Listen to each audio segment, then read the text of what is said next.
आदाब, नमस्कार, अस्सलाम वालेकुम। आज विश्व स्ट्रोक दिवस है, वर्ल्ड स्ट्रोक डे। आज का दिन बहुत महत्वपूर्ण है इसलिए भी क्योंकि स्ट्रोक एक ऐसी समस्या है, स्ट्रोक एक ऐसी बीमारी है जिसमें परिवार का वो सदस्य जो इकोनॉमिकली, सोशली, इमोशनली, फिजिकली पूरे परिवार को सपोर्ट करता है वही अफेक्ट होता है। बहुत हद तक बहुत सारे केसेस में ऐसा देखा गया है कि वो अफेक्ट होता है। स्ट्रोक क्यों महत्वपूर्ण है? क्योंकि ये एक नॉन कम्युनिकेबल डिजीज का एक ऐसा पार्ट है जो बहुत सारी बीमारियों से डायरेक्टली या इनडायरेक्टली लिंक्ड है, जिसमें से diabetes, blood pressure, uncontrolled hypertension, uncontrolled sugar, ये के साथ साथ डिस्लिपिडीमिया, हाइपरथायराइडिज्म और बहुत तरह के कैंसर्स जो ब्रेन को अफेक्ट करते हैं, ये सारे इसके रिस्पॉन्सिबल फैक्टर्स हैं। कुछ लाइफस्टाइल प्रॉब्लम्स जिसमें स्मोकिंग है, ड्रिंकिंग है, erratic lifestyle, stressful condition, unregulated और इरेटिक स्लिप पैटर्न जिसमें पता नहीं होता है कि कितना सोना है, कब सोना है, और कई हद तक डिस्टर्ब स्लीप भी होता है, इसका एक कारण होता है। हमें जानना ये भी है कि स्ट्रोक जो होता है इसके होने से पहले क्या होता है या इसके हो जाने पे क्या होता है। एक कंडीशन होता है जिसको हम लोग बोलते हैं प्री स्ट्रोक कंडीशन, जिसमें TIA आता है, ट्रांजिएंट इस्केमिक अटैक, और एक कंडीशन होता है जिसको हम लोग CV बोलते हैं, जिसमें already full blown cardiovascular accidents या फिर सेरेब्रोवैस्कुलर एक्सीडेंट्स ऑलरेडी हो चुके होते हैं। जब ये कंडीशन आपको होता है, उस स्थिति में क्या क्या लक्षण आ सकते हैं या जिसको भी होता है उसमें क्या क्या लक्षण आ सकते हैं।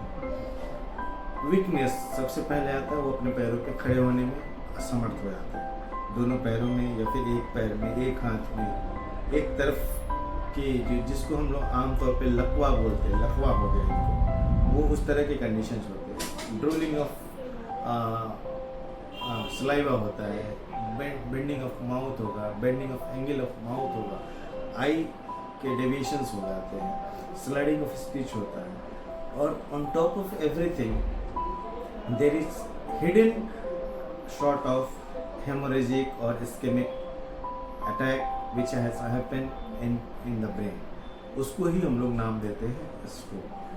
तो ये एक ऐसा कंडीशन है जहाँ पे पेशेंट को इमीडिएटली हॉस्पिटल की आवश्यकता होती है या फिर पेशेंट को इमीडिएटली हेल्थ फैसिलिटी की आवश्यकता होती है, क्योंकि अगर ऑक्सीजन का डिसरप्शन हो गया ब्रेन को तो ब्रेन डेड हो सकता है, ब्रेन कोमा में जा सकता है, पेशेंट कोमा में जा सकता है।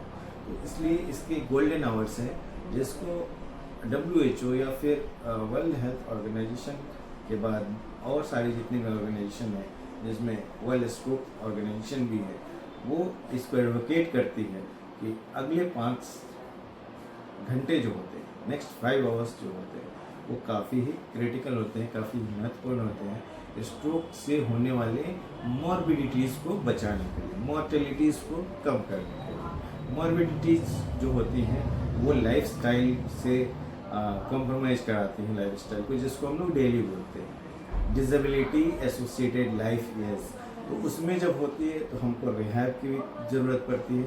इसलिए इन द ट्रीटमेंट प्रोटोकॉल और in the management protocol we have kind of medication treatment, we have kind of nursing support, we have kind of rehabilitative support, and on top of everything we have a kind of dietary support and overall holistic care for the patient.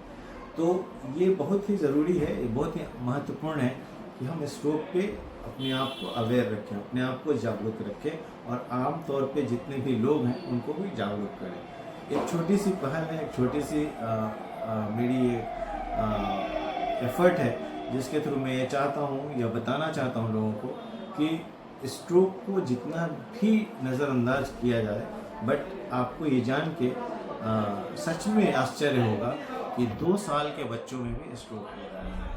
आपको ये जान के आश्चर्य होगा कि वैसे महिलाओं में भी स्ट्रोक हो रहा है जो कभी उनके अंदर डायबिटीज़ या फिर हाइपरटेंशन की कोई हिस्ट्री नहीं रहा है। इन्हीं सब बातों के साथ मैं आप सबको शुक्रिया अदा करना चाहूँगा। मेरे फेसबुक चैनल और मेरे यूट्यूब चैनल पे इस वीडियो को आप देख सकते हैं, सब्सक्राइब कर सकते हैं, डाउनलोड कर सकते हैं। धन्यवाद, थैंक यू।